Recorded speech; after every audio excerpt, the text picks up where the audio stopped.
I'm Brent Leary. This sounds like the end of the show. I'm Paul Greenberg. I'm Don Pardo. Oh, no, This is Jeopardy. I felt like it's Jeopardy getting back from Vegas, but no, we are the CRM Players. Yeah. And we're home. And we are good. And I tell you, 83 degrees never felt so good before in my life. Oh, really? You got 80 here. It's like close to 90. Well, it was 83. It might have gone up, but I don't care. As long as it's not 107, I'm good. I'm glad I wasn't in Vegas. Thank God for AFib. That's what I say.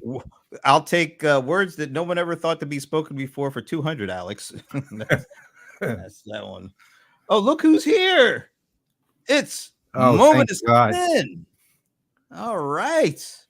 That looks like some kind of a Swedish? German. I don't know. Wait, let me see. Wait. Well, eggnog, maybe not. Dies Bild statt het wir Donderdag is. Latin wie Plätzier Raken. Yeah, German. It's closer to German, but it's a little strange. It's are you Dutch. Oh, it's did you get some help or something? No, I'm just guessing, but it seems a little weird for German and not quite like Swedish or Danish either. But it's got kind of Dutchish. Dutch-ish. Kind of Dutchish. It's kind of Netherlandish. So are you going to go with Dutch? Yeah, I'm going with Dutch for this. Oh, you are all Netherlands. Let's have fun. Another CRM Players episode. Be happy that it is Thursday. Wow, he's really yeah. All right. We like that one. Yeah, it just kind of makes our day. Makes the show worth it already. Thank you, Sven. Yeah. We need you here. You know that, right, Sven? Yeah. So why don't we just end on a high note then? That's today's show. Oh, no, that's great. But we are the CRM Players. And guess what? Bringing the Yaz since 2009. Do you think Mike or Carl Yastrzemski would be upset? Because they were Yaz. No. As long as we bringing the Yaz. Yeah. We're saying bringing the as, but when you say it fast, it comes as bringing the Yaz. Well, I'd rather them be mad at us whether we pronounce the Z's. Good point. Yeah, I'd much rather deal with Yaz. Very good point. Isn't Yaz like 105 at this point? Carl, yeah, but Mike's playing in the majors on the San Francisco Giants. I think he's I don't know if he's the grandson or the son or the nephew or the what, I know Martin Schneider, our buddy, his nephew plays for the Toronto Blue Jays. His name is Davis Schneider, and he's good. He's good. So really, Martin, ride the gravy train, man. The guy's good. Well, how old is that? Is he like he's probably this is his sophomore year on the team, so it's probably in his early 20s to mid 20s, maybe. I guess early 20s. He's actually a really solid ball player. He can do. He's basically one of these guys who will hit 15, 20 homers a year, probably bat about 260 to 280, maybe even a little better than that occasionally, and just fields as I forget what he plays. I want to say outfield, but I might be wrong. I don't remember what he plays, but I know he's a good fielder. Like Cecil. Cecil Fielder, oddly, was not a good fielder. I know. I mean, in more ways than one, now that I think of it. I couldn't resist. Judging from his son, he was not a good Cecil Fielder as well as or a fielder. Well, his son is still a prince. Wow. Yeah, I couldn't help that one either. No, you couldn't. Anyway, you don't have to seek help yet. Well, this is the way the show is going to go today because, we really weren't planning on doing a show. Can I be honest about why I didn't even think we were going to be doing a show this particular Thursday? I thought it was Friday. because whenever we go to a conference, we usually leave like on a Monday and the conference keynotes are like Tuesday. You got some stuff on Wednesday, and you come back Thursday, and then it's Friday. But Pega World starts on a Monday, so I actually left on a Sunday. Keynotes were Monday and Tuesday. Came back yesterday, and it didn't hit me until like some point this morning that it wasn't Friday. It was Thursday. Good. Well, at least thank God reality did set in. I mean, that's again, that's positive. You know that, right? That's a good sign. Okay. You know what else? It was really good. All Vegas and 110-degree temperatures aside, it was I really enjoyed Peg World. And you were supposed to go, but you weren't able to make it. No, I had AFib event, which interestingly enough resolved by the day after I would have been there. But you can't tell with AFib when it's going to resolve. So you really went a long way just not to go to Vegas, apparently. Yeah, boy. I induced an irregular heartbeat. I said, wait a minute, you're working too well. I mean, everybody missed you, though. Everybody. Well, I was going to say, matter of fact, even our buddy Don Sherman. You're willing to risk his final comment for this? I got to do it. Which he actually called out again in LinkedIn today. Yeah, I know. Here it is, just for you. Before we end, Paul Greenberg couldn't be here. Yeah. Why don't you send him a message?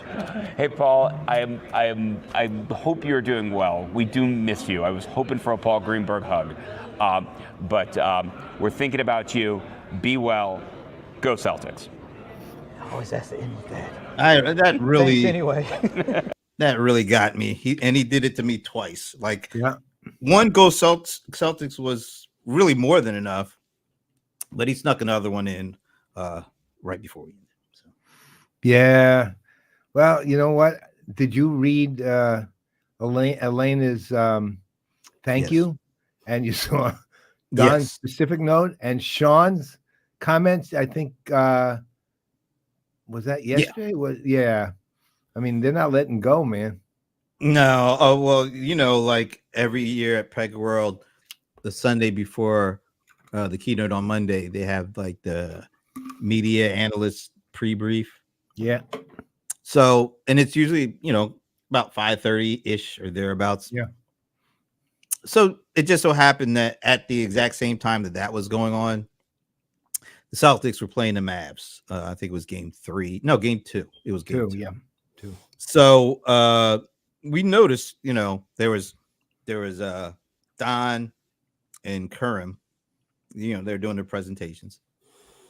And as Karam was doing his, we noticed that Don was doing this number with his phone, looking at this phone a lot, and looking down. He was watching the game during the pre-briefing. I know he said, no, I really wasn't, but we know he was watching the game. So, Don, if you're out there, you weren't fooling anybody. We know you were watching the game. The worst ever for that one was at Ray Wang's CCE event one year. It was the year the San Francisco Giants won the World Series, right? And it was the night before, two guys from the Giants were supposed to come fly. Was supposed to be on the panel, but we didn't know, what would happen. So we made allowances just in case they weren't. Well, to their credit, and this was Jerry Drobny and others, you know what they did? They actually got on a red eye and flew in to just be on the panel. But the night before, they had John Hagel was speaking at Ray's dinner. And, it has all the round tables and everybody's sitting there.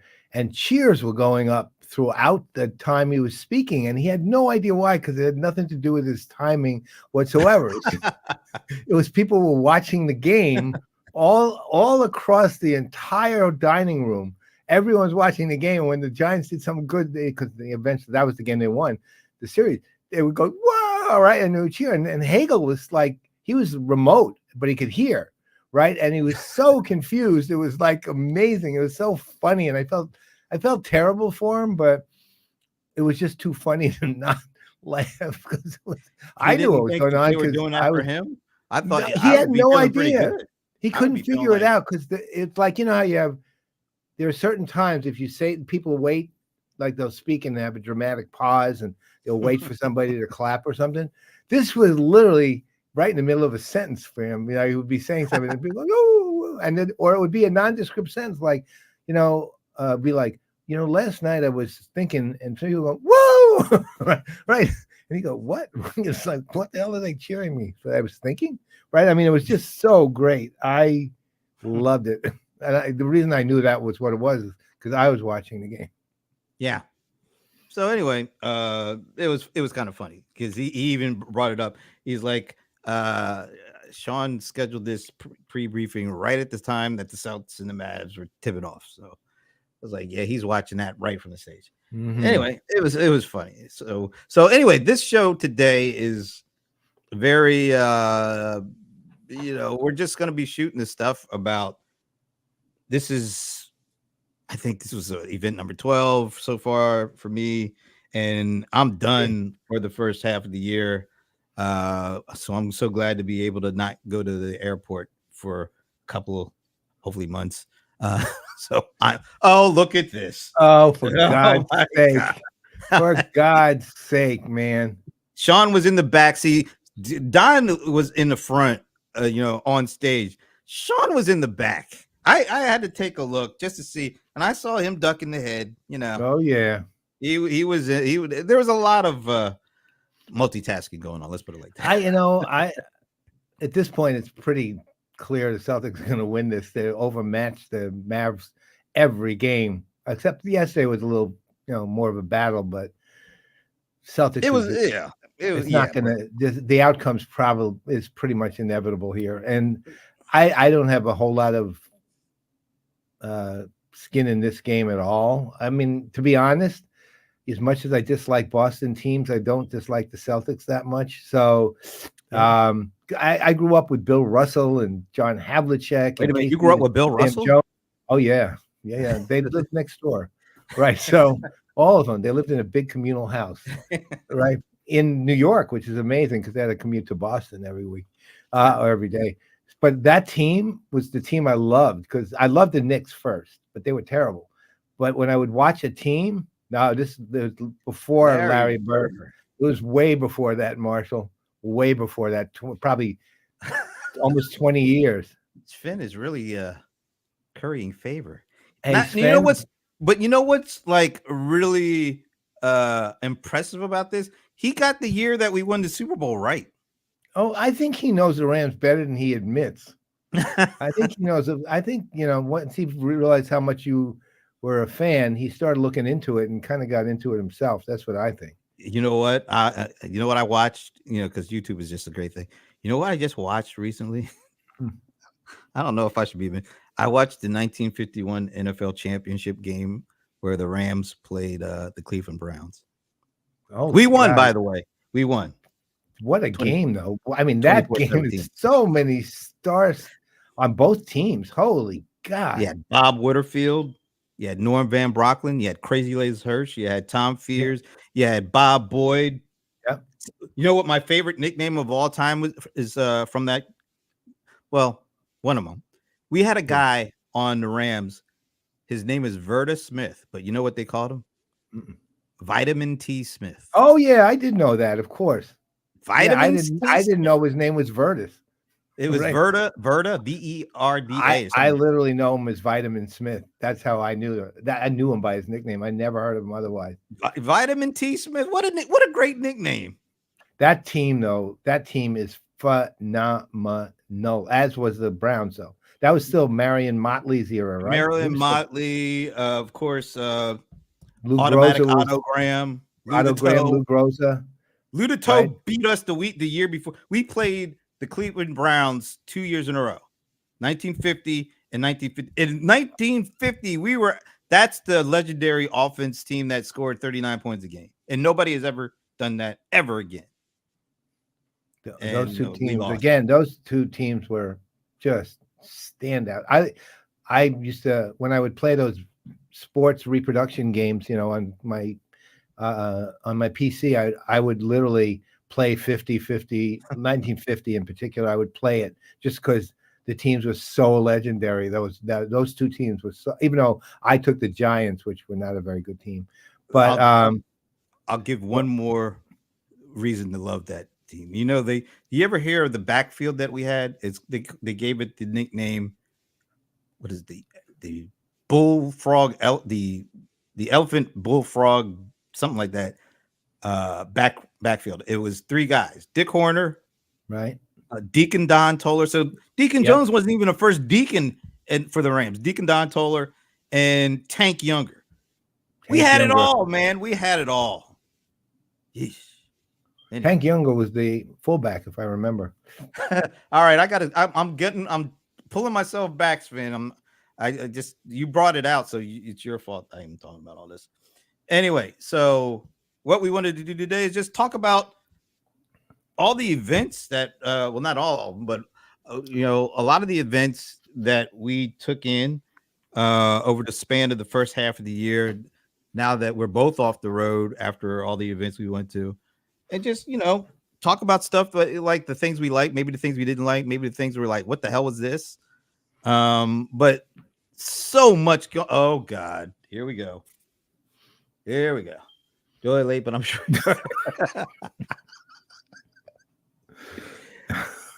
Yeah, Don, we've already covered it. Yeah. Let's put it this way, Don. You won't be hearing about any more of it. So sorry you're late. Don, Sean can fill you in. Don, you just missed me playing the clip of your message to PG that ended with "Go Celtics." It's funny. I just put up a clip of you and I talking about Blueprint, and guess how that clip ended? With him saying "Go Celtics." So just saying. I don't. Look at Alan misses the comp. We've been talking about it a little bit. Maybe it's something more informal. Is he what? A Q? Like he's queuing us? Catch the VOD. Is that the video? Yeah, I'm glad you put the O in between the V and the D, because that could be like right. Bad. We don't. Well, if we're bringing the ass. Okay. Can I say a little something about maybe I'll start and then you jump in with thoughts or another conference. You got it. Since it's fresh on my mind, literally coming back from Vegas, I thought Pega World was really one of the better ones they had in a while. And they kind of say that a lot because they know how to do really good events. Yeah. And part of it is they have the same team of folks that have been there for a good long amount of time.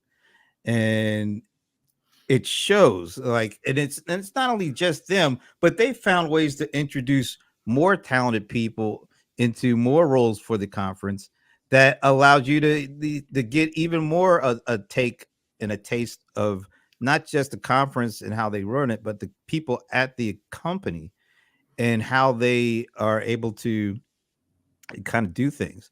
And so with Pega World, and I think the one of the main distinctions I had from some of the other events that I went to this year, of course, Jenny I is going to be front and center. But the way that they did it, some of the other conferences, and I'm not going to call out particular vendor conferences, but just generally speaking, some of the other conferences, you got the feeling like Gen AI was all they wanted to talk about, and all the things that they had done previously in years past, they didn't want to talk about it. They just want to talk about this. And what Pekka did, which I thought was really important, is they talked about Gen AI and some of the other technologies surrounding it, but in the context of things that they've always been doing. And so when they talked about Socrates, it was or the Blueprint, it was about automating things around workflow. So it wasn't just Gen AI heavy because that's what everybody expects. It was more like, we're going to talk about it in the terms of like the layer cake stuff with the working from the middle out. So all the things that they really had ingrained in what they do, Gen AI was kind of mixed into that, and almost sort of like acted like yeast to the things that they've always been doing and focusing on, so that it enhanced the things that they've been talking about and doing for years, as opposed to talking about this thing like it has no connection to anything they did previously. So I think them and Zoho might have been the best job of talking about these technologies in the context of the things that they were already doing, as opposed to trying to almost sort of feel like, don't look over here for the stuff we did. Now we're all about Gen AI. And I thought that was such a smart thing to do. Yeah, I mean, I agree. Look, I mean, the thing with Pega, which something we've talked about for years, is their continuity of their efforts have been just astonishing at a really, really good level. I mean, the corporate narrative has been continuous and evolving. You could go back and look at 1984 in effect, not literally here, but and see the seeds that led George to Orwell there.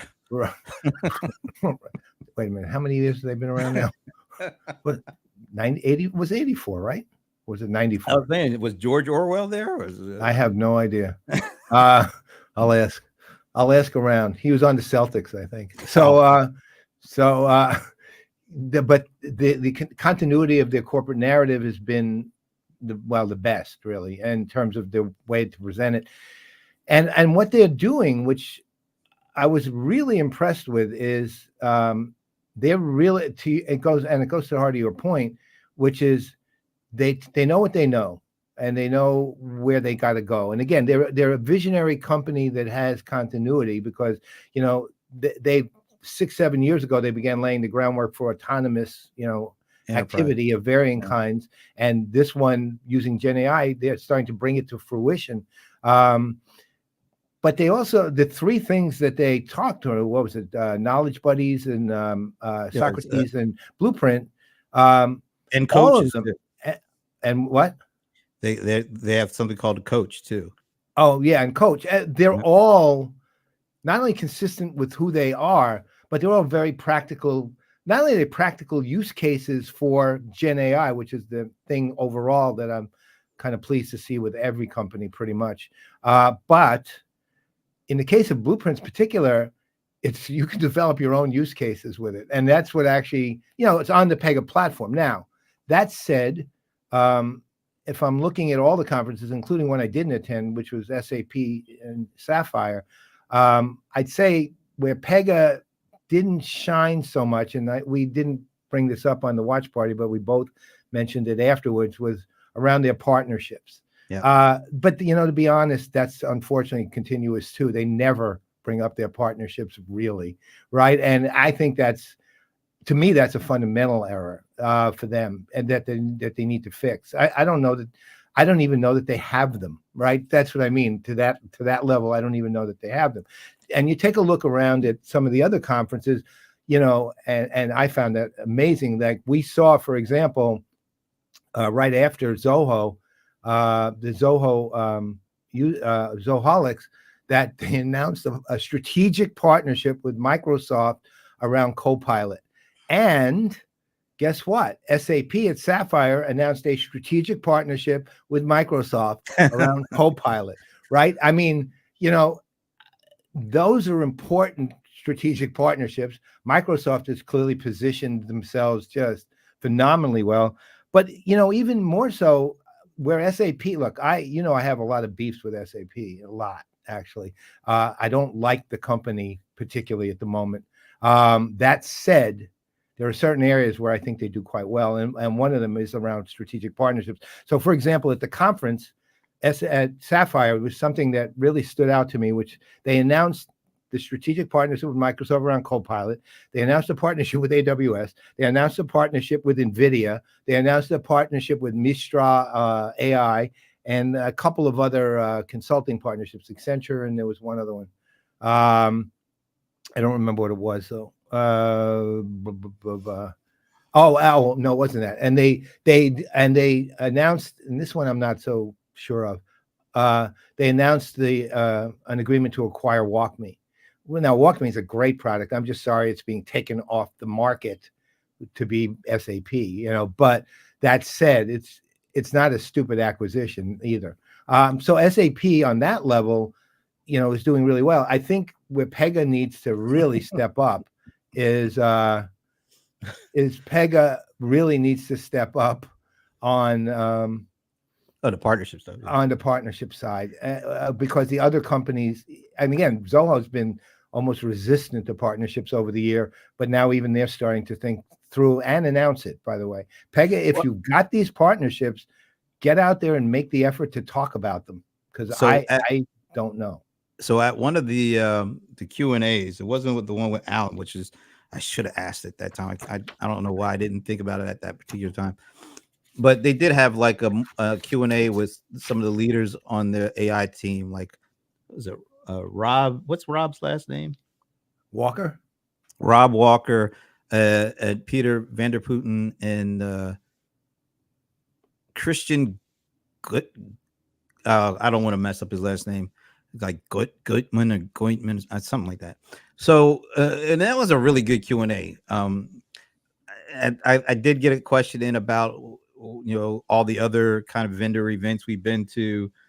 One of the main things that took place on the keynote stage were these announcement of partnerships to connect the Gen AI tools from one vendor to the other, like we saw with Adobe and like you said, Adobe, ServiceNow, Genesis. They all announced partnerships, particularly with Microsoft, but even amongst each other, to connect their co-pilots and their assistants to each other. And the answer was, they said, oh, we do have some, and then they mentioned kind of they announced something with AWS, but that's not the kind of partnership I was thinking of. I was thinking about the enterprise software application. The big strategic partnerships that pretty much all the competitors are starting to enter into. Really, it's Oracle announced a whole bunch of them a couple of days ago too, right? So we're starting to see this everywhere.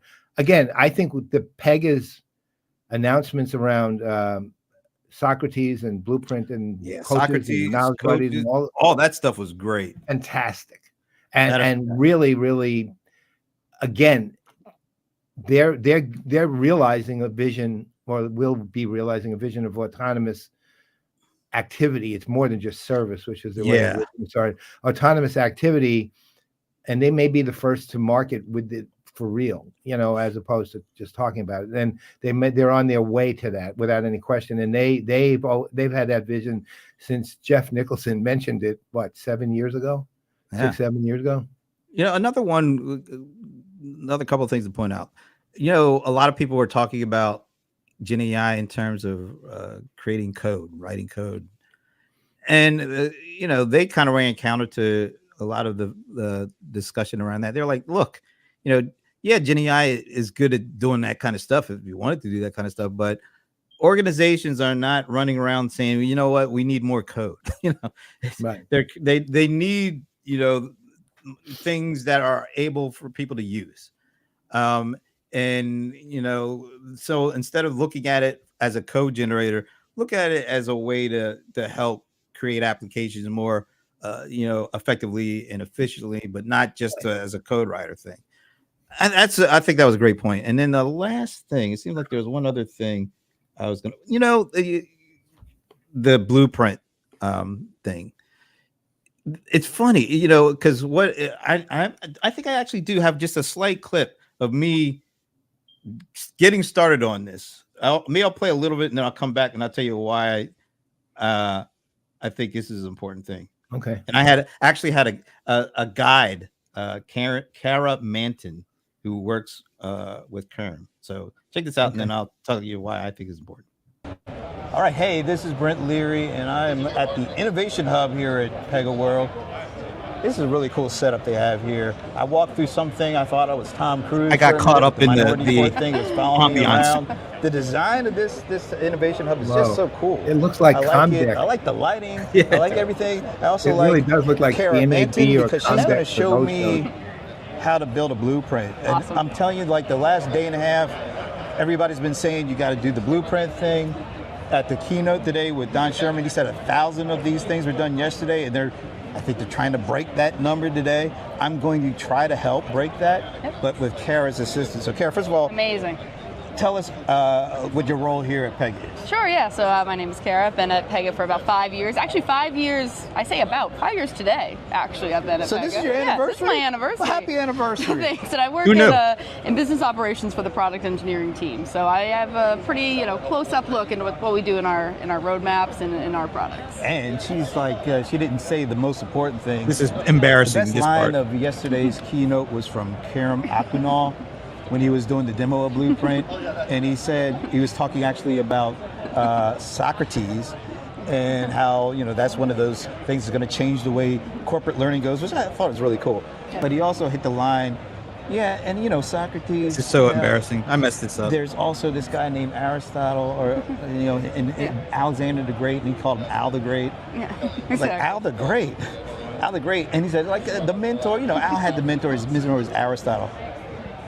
But we can't. Yeah, it was me. But we can't all have Aristotle sitting next to us. That's true. That was the end. That's the move. That was the punchline. And that means we all need to get knowledge buddy. You did kind of miss it. You just brought it all together. Yeah, it means everybody needs to get knowledge buddy. Knowledge buddy's your Aristotle. This is why I'm with her to do this Blueprint. Exactly. But we're not here to talk about knowledge buddy. We're here to talk about Blueprint. All right. So before we actually do it, yeah. What is Blueprint? Just for the folks who do not know. Yeah, so Blueprint, it's a SaaS product available on Pega.com first and foremost, but it really is a accelerator for building workflows for Pega Infinity. So it gives you an easy to use tool that's powered by Gen AI that lets you build any workflow, any use case, any industry, and I really mean any. Okay. Like we can build whatever we want here. We'll see where we go. All right, I'm going to stop it there. So what she didn't say, and what nobody really said, and by the way, Al Green was great. I completely agree with Marshall. Yeah. Blueprint is really a no-code platform. Yep. But they didn't talk about it just to throw out a buzzword. I thought it's so smart because I watched the video when I put it up, but it is there's no code being written. There's just some clicks. And you're actually, writing some text, like what kind of application you want. They have some canned responses, but if you don't see what you want, you type it in. And this thing literally walks you through creating an actual blueprint that can be loaded up to the Pega platform to start, an application or workflow being literally built. So you can start right from just point, click, all that. And it's got Gen AI to create the bones and the structure, and then you can take that structure and you could either collaborate with other folks, or you could just load it into Pega Infinity, and it actually starts to become an actual workflow. So they don't talk about things just to talk about them, but they do things because they need to be done in a certain way. And the last thing I'll say to that is that also can't forget Pega Infinity itself. I mean, Pega Infinity is a mostly complete engagement platform. It's not a CRM platform. It's not a workflow, business process platform. It's an engagement platform. So you're building these uses and use cases on actual engagement, right? Which is a really, really advanced use. Yeah, well, Sean, I'm with you, Sean. He's a good PR guy right there. He's right on that. Well, there's certain companies I'll give, like Creatio, who need to do it that way because it's their target audience.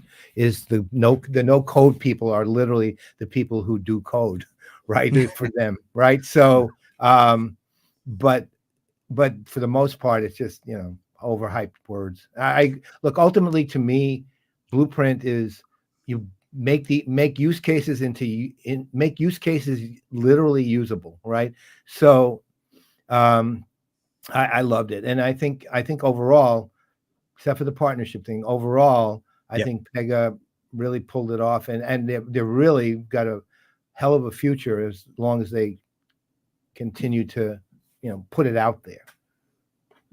By the way, before we move on, just during the Q&A, Alan did call us out for putting together those reels, that reel of him over the years. That stuck with him a little bit. He talked about how his best call was the averse part of the metaverse. So Yeah, that was he nailed that one. He did nail that one. We got the scoop on our show. all right. Zoho CRM for everyone. What do you think? Well, I mean, I don't think I was as excited as Zoho was about it, but to their, they were like over the moon about it. Ultimately, look, the irony of Zoho, which is those were table stakes, what they had and what they created. And for them, they needed to do what they did. In other words, not having what they produced was a problem. They solved a problem with what they had. It's not, again, nitpicky here, but it's not CRM, it's Salesforce automation. It was strictly sales, with no other component of it whatsoever. It was a solidification of something that's already an absolutely rock solid application now. And this whole platform is, extraordinary and hardened. And I mean, the irony with Zoho is I think they don't understand their own engineering achievements, right? So they're really great. I mean, they're spectacularly good on what they produce, and they produce it at a price that nobody else does. And I'm aside from their overall mission, which of course has me a devotee of the company in that regard. Their overall mission to me is extraordinary. But in this specific case, it was table stakes. I'm glad they did it. I don't think it made it CRM for everyone particularly. I think the way they price their very, very solid total CRM applications, which means, their sales, marketing, service applications, their commerce applications, Zoho One is what makes it for everyone, right? Not what their additional capabilities on this one. I mean, what do you think? I might be a little bit more optimistic on it, and only because I've never heard a vendor talk about their application that is typically meant to be used specifically by people in sales and marketing and service, so actual employees. Talk about kind of CRM from the standpoint of the actual customer, like the user. I mean, not the user, the consumer. Right. And because, and I like the kind of the rationale. They're like, look, in the modern world, most of the interactions, most of the data that's being created is completely outside of a CRM system. A lot of the collaboration is not being done in the CRM system. It's being done, through channels, and so a lot of the stuff that really goes into the customer relationship or really impacts the customer is not being done in the traditional CRM application. So I think they're looking at creating the platform. We're using some of the stuff like Click and some of the other pieces as really part of all the people who are having interactions. They need to be a part of this discussion, and not just the people who are using the CRM licenses or whatever from a sales and marketing. So I like how they're trying to broaden things out.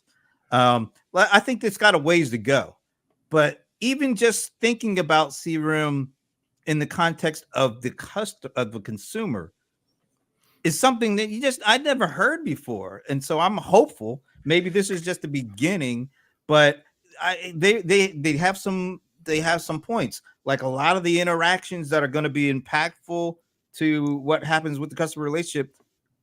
They don't exist in the CRM application. They're not getting in there.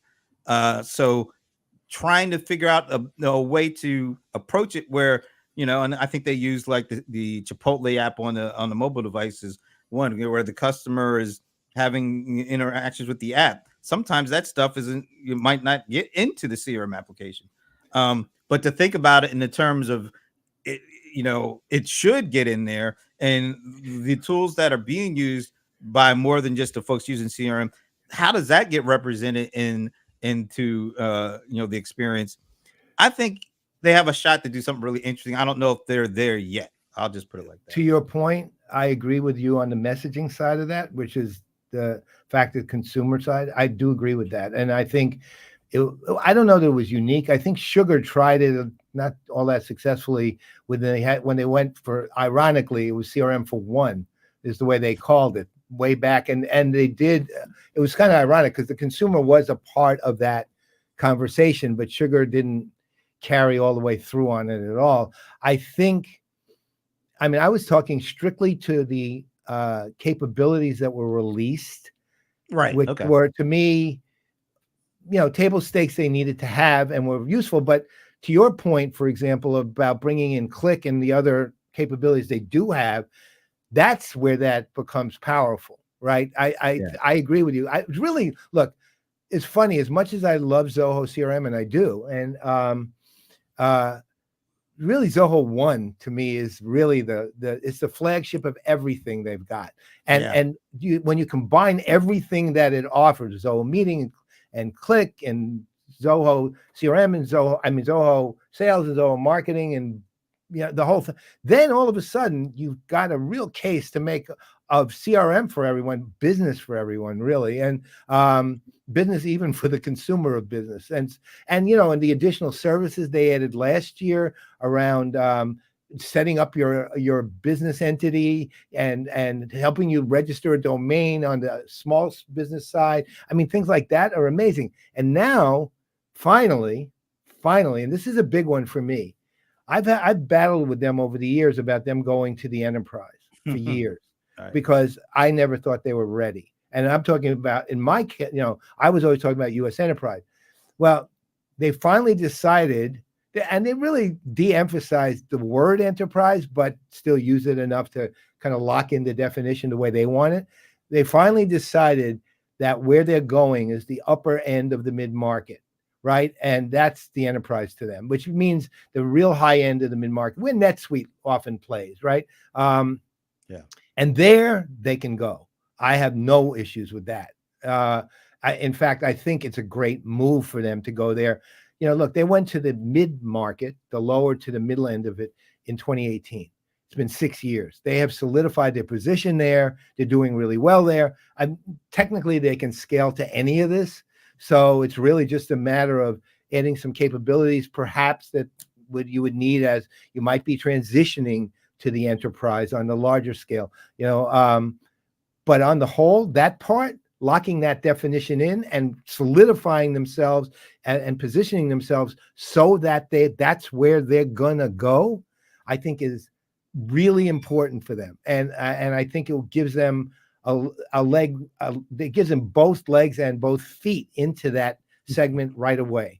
I don't think they have to plan for it. I don't think they have to hire people who know how to sell into the enterprise. I don't think they have to start dealing with big government agencies. I mean, I think they've got it. And, I'd love to see them still involved in state and local, which they could go to with that kind of perspective.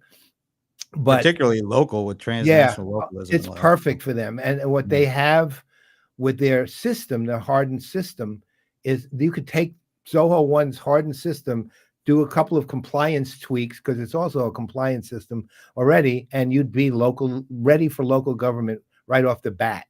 And I know McAllen uses Zoho now, so they obviously have a case for it. So I was very happy with that part of it. I thought it was a really, really mission critical part of Zoho's moving forward.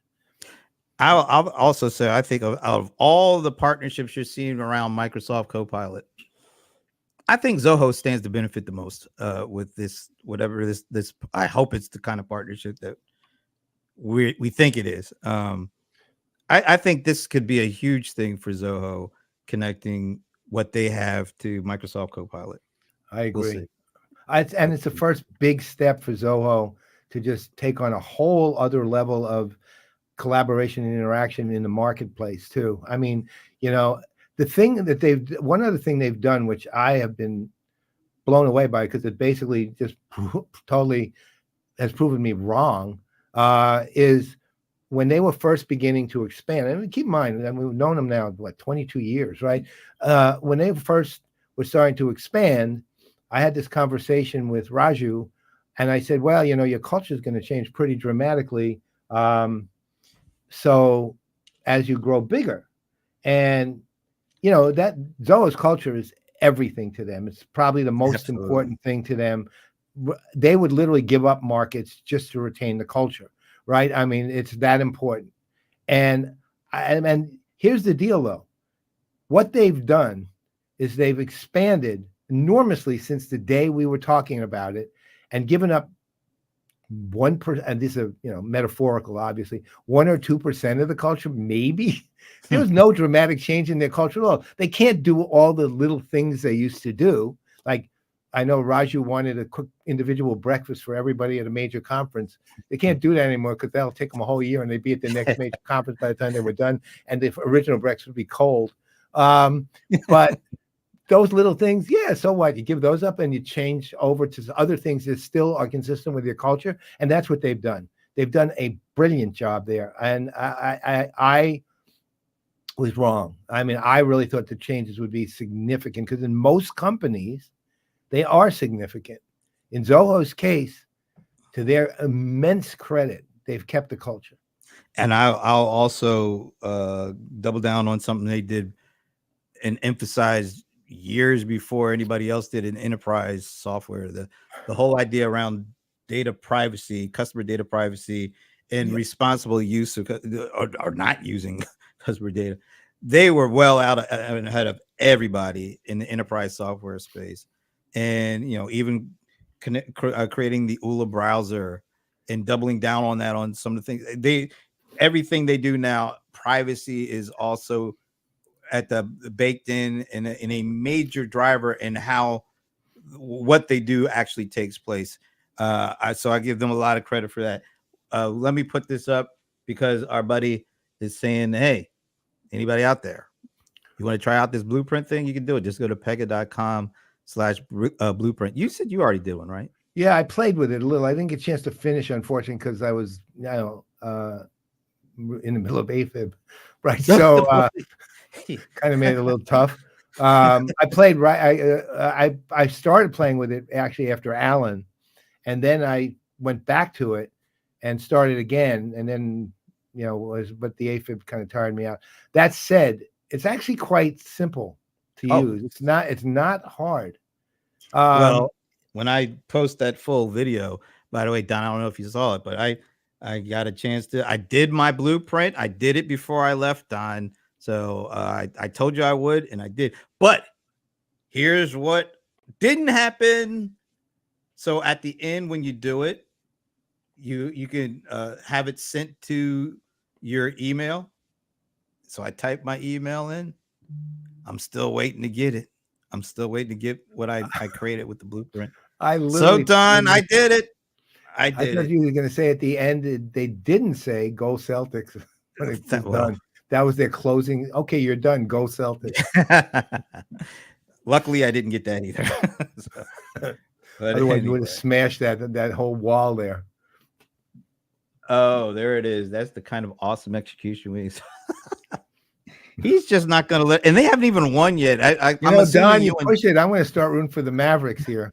I'm assuming you and Sean have already got your brooms out and getting ready to take them to the championship parade. I guess that's tomorrow, right? The final. I think game? I'm not going to say the final. It's game 4. Yeah, it's tomorrow. If Kyrie and Luka have any gumption, any internal fortitude or fortitude, intestinal fortitude, they better win at least one. That's all I'm saying. Not sure they have one game. Okay, yeah, one game at a time. True that. All right. What other conference do you want to talk about? Well, I do want to make one more comment on SAP. Far from me to be only positive, right? Well, I didn't look. The caveat is I wasn't there. Okay, so there's limitations to what I'm saying here. Liz Miller was there, and Liz was coming out fairly positively on CX at SAP. Oh, she came out very positive to me. Yeah, she was at Pega World, and we talked a little bit about Sapphire. Yeah, my problem is, and maybe I would have been different if I was there, but I doubt it, and I wasn't invited really. So Claire Henry is keeping me in the loop with her, and it was hilariously right. It's a riot for many reasons. I'm getting the analyst stuff. Yeah. Well, it's a never mind. Anyway, so my problem is this. I look, I've been around SAP since, well, honestly, I've been around them since 98. Wait a minute. Okay. Did you grow up with Hasso too? Almost. Right. Right. I'm 98. I went to my first Sapphire to land a partnership and met with 8 executives in a day. And they had 10,000 people, and it was in LA. And I was there with the company I was at the time. So I've known SAP and their partnership program and everything else for 26 years. All right. I was an advisor to the company for 13, 14 consecutive years. I've always been alert to the company, and I know they're positives. And again, when it comes to certain things like partnerships, they're good. They really know their stuff, and they've got us. They're a very innovative company without any question. You know, the main problem is they trip over their own feet a lot when it comes to talking about the innovation, but they arguably they're the most innovative company out there. You can make the case. Let's say that, even if, you know, you might be able to make a case for others too, but in this case, I'd say SAP has a good case to make. That said, they made so many pivots. I've heard them so positive on CX and CRM. And 2015, here's a perfect example. I was advising them in 2015. I was at an advisory meeting with them, and they told me that they were going to announce a big pivot to CRM and CX. It was CRM back then. And Bill McDermott was going to announce it at Sapphire, and it was going to be a big deal. And they said, "Oh, when's he going to do that?" And Sapphire at the time was right, or not Sapphire, he was going to make an announcement at some other, maybe tech, they're a tech conference, something. But it was the same time as Dreamforce. And they put out a press release. And I told them at the time, you can't announce this at Dreamforce. I said, this is ridiculous. I said, President Obama doesn't even announce presidential appointments during Dreamforce. So why do you think you're going to get any PR at all? And they said, well, we're SAP. Of course, it got no PR. However, I saved the actual press release. 2018, 2016, they pivoted away.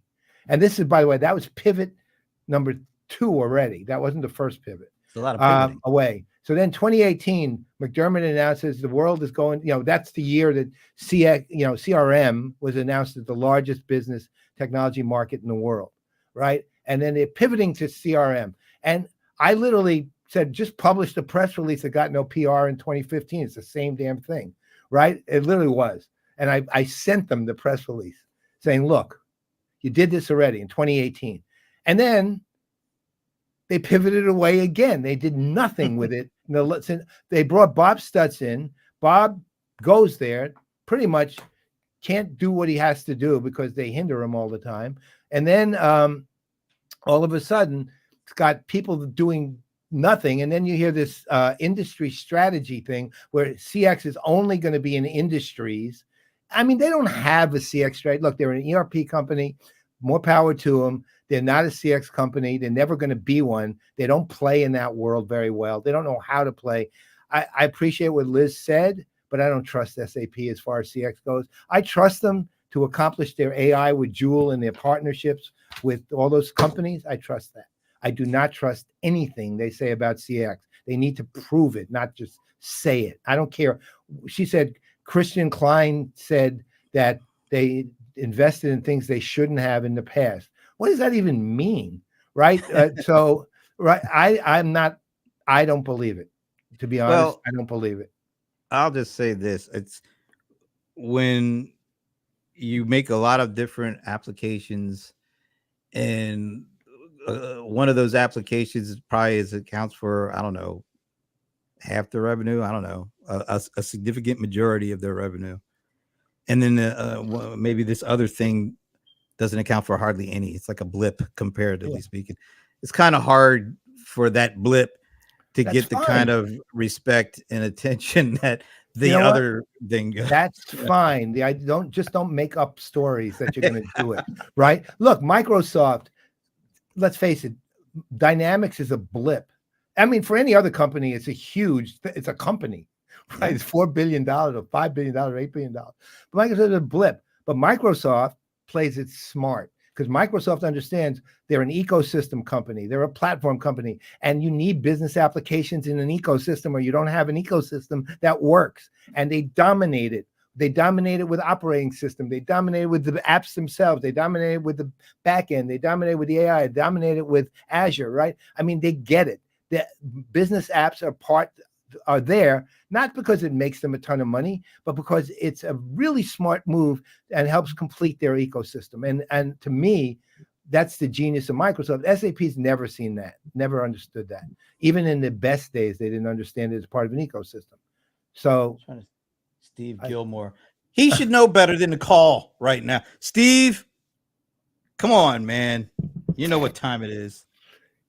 Yeah. So anyway, that's it. You know, it's just, I kudos to SAP on the partnership announcements. And I think that they're fantastic moves all around, but I don't trust you on CX, and you prove, I don't think you're going to spend any time trying to prove it to me either. So, and good luck to you. Wow, that's like a mic drop moment there. Mm-hmm. Kind of. If I do, you won't hear anything. How's this? Yeah, it doesn't really drop. No, it doesn't work. Anyway, we were planning on this not being a regular link show, but I guess we had a lot to talk about. By the way, once again, on Pega World, since you were not able to make it, we decided that we would love to have, at some point, hopefully in the near future, a post Pega World guest appearance by somebody from Pega to talk about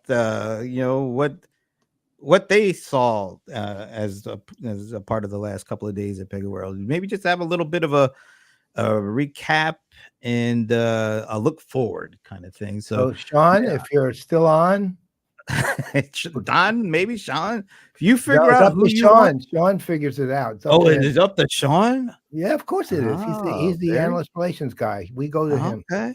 All right. Well, Sean, let us know who's going to represent you guys on this post Pega World show. He thinks he can arrange that. I'm sure it'll be after the victory parade, though. We'll see. We'll stay tuned. What does Rachel Maddow always say? Watch this space or something like that. Watch this space. You know what? I kind of irritates me. I really don't like that saying, but I just said it, so I don't know.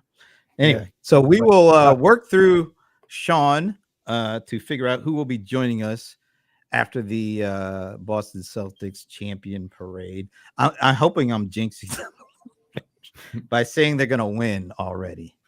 I don't know. Don't touch. That's right, Marshall. By the way, Marshall, we haven't seen you enough at events this year. We need to. We're hopeful we get to see you a little bit more. Hopefully. Yeah. All right. Any last word? Oh, wait a minute. There's one more thing we need to do. And now it's time for Stump the Godfather with the venerable Paul Greenberg. Brought to you by Microsoft. I thought of it about Dynamics halfway through, but decided it would be wiser to keep my mouth shut. I figure we need to do one more thing before we end this show, and this will be a really kind of a short one, but it is Stump the Godfather because it is a Thursday and it is the CRM Playaz. Even if I did think it was a Friday, it is Thursday, and I would not want to disappoint our viewing audience without having one of these. So here it is, and this is coming from a survey of 1,000 U.S. based employees, and I'll tell you a little bit more about this after we get the answers in.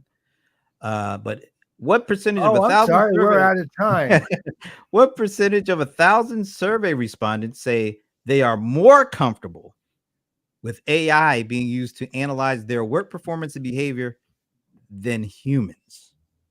So they would rather have AI analyze their performance than humans. What percentage of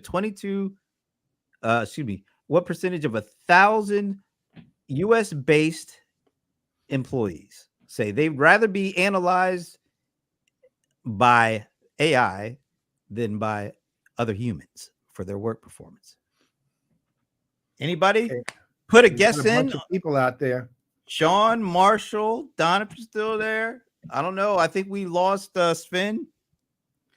But anybody, take a shot. What percentage of people of 1,000 survey respondents say they are more comfortable with them being their work being analyzed by AI than other human beings? I mean, I have two thoughts. See if anybody answers them. All right. Well, you can give your. Okay. So Marshall is saying can't be more than 5%. Says me. I like the says me part. I do too. Like he was answering for a friend, but he's making sure it's him. All right. Says me. Sean, if you're out there, well, take a guess. Don, if you're out there, take a guess.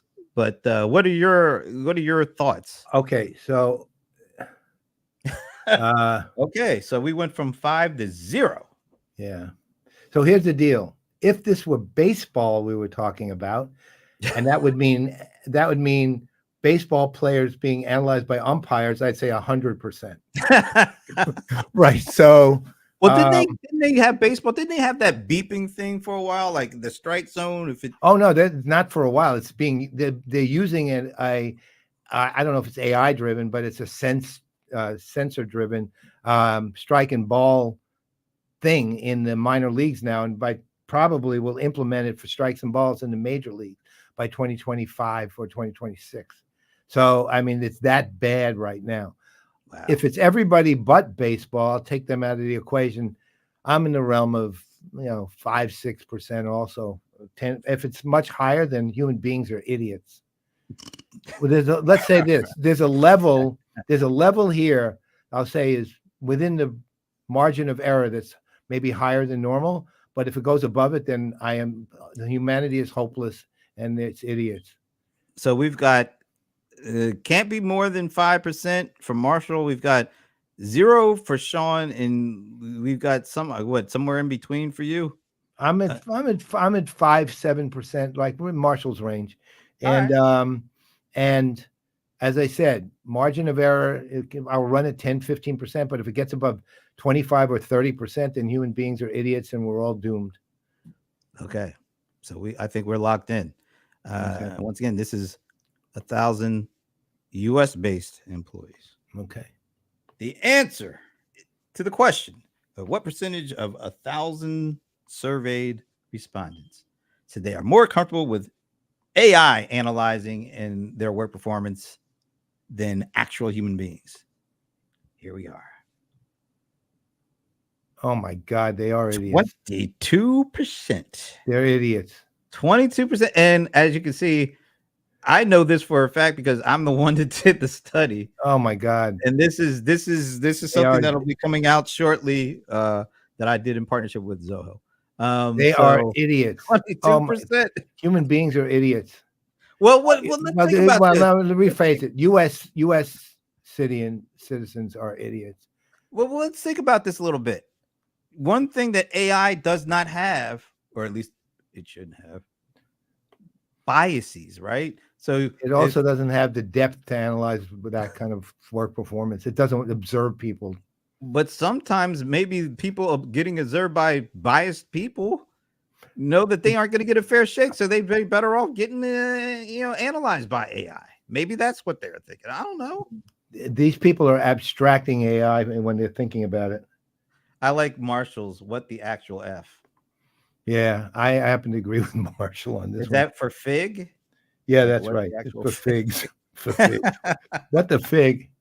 What the fig is going on here? What the furk? 22%. Oh, that's a sad number. Is it? But do you think that number goes up or down over the next couple of years? If AI proves itself to have, you remember the discussion we were having with somebody the other day, and you and I were both having this. Might have been a Zoholics about sentiment analysis.